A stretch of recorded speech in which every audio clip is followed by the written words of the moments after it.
ಕುತ್ಕೊಂಡು ಇವ್ರ ಮಧ್ಯೆ ನಿಂತ್ಕೊಳ್ಳೋ ಅರ್ಹತೆ ನಂಗೆ ಇದೆಯಲ್ಲ ಅಂತ ನನಗೆ ಗೊತ್ತಿಲ್ಲ. ಆದ್ರೆ ಮಾಧುರಿ ಸರ್ ಅವರು ನನಗೆ ತಂದು ನಿಲ್ಸಿದ್ದಾರೆ. ತುಂಬಾ ಖುಷಿ ಆಗುತ್ತೆ. ಯಾಕಂದ್ರೆ ಈ ಆಕ್ಟಿಂಗ್ ಕ್ಲಾಸ್ ಸೇರ್ಕೋಬೇಕು ಅಂತ 2 ತಿಂಗಳು ಸೆಕ್ಯೂರಿಟಿ ಗಾರ್ಡ್ ಆಗಿ ಮಾಡಿ ದುಡ್ಡು ತಗೊಂಡು ನಾನು ಇನ್ಸ್ಟಿಟ್ಯೂಟ್ ಕಲಿಬೇಕು ಅಂತ ಬಂದಿದ್ದ ವ್ಯಕ್ತಿ ನಾನು.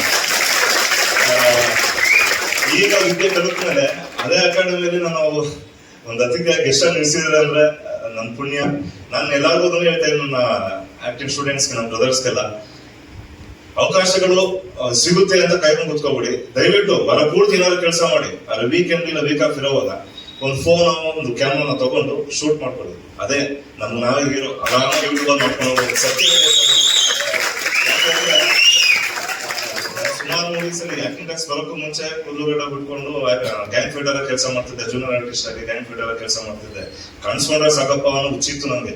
ಆಮೇಲೆ ಏನಾದ್ರು ವಿದ್ಯೆ ಕಲಿಯೋಣ, ವಿದ್ಯೆ ಕಲಿತ್ರೇನೆ ಏನಾದ್ರು ಆಗುತ್ತೆ ಅಂತ ಆಕ್ಟಿಂಗ್ ಕ್ಲಾಸಿಗೆ ಬಂದೆ. ಮನಸ್ಸಿಂದ ಹೇಳ್ತಾ ಇದ್ದೀನಿ, ತುಂಬಾ ಕಲಿತೆ ಸರ್. ಆದ್ರೆ ಗುರುವಾರ ಮಾತ್ರ ಕ್ಲಾಸಸ್ ಮಿಸ್ ಮಾಡ್ಕೊಂತಿದ್ದೆ. ಯಾಕಂತ ನಿಮ್ಗೂ ಗೊತ್ತು, ನಮಗೆ ಫೈಟ್ ಮಾಡಿ ಬಂದ್ರೆ ಓಡೋದು ಬರ್ತಾ ಇರಲಿಲ್ಲ.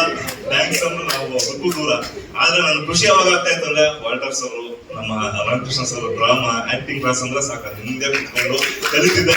ಅದರಿಂದನೇ ಮತ್ತೆ ವಾಯ್ಸ್ ಮಾತಾಡ್ಬೇಕು ಪ್ರತಿಯೊಂದು ನಮ್ಗೆ ಹೇಳ್ಕೊಟ್ರು. ಅದರಿಂದನೇ ಮಾತು ಕಲಿತು, ಆ ಮಾತಿಂದಾನೆ ಏನೋ ಒಂದು ಚಿಕ್ಕದಾಗಿ ಒಂದು 4 ಜನಕ್ಕೆ ಸಂಬಳ ಕೊಡೋ ಮಟ್ಟಕ್ಕೆ ಬಂದಿದ್ದೀನಿ. ಆರಾಮಾಗಿ ನಿಂತಿದ್ದೀನಿ. ತುಂಬಾ ಖುಷಿ ಆಗುತ್ತೆ.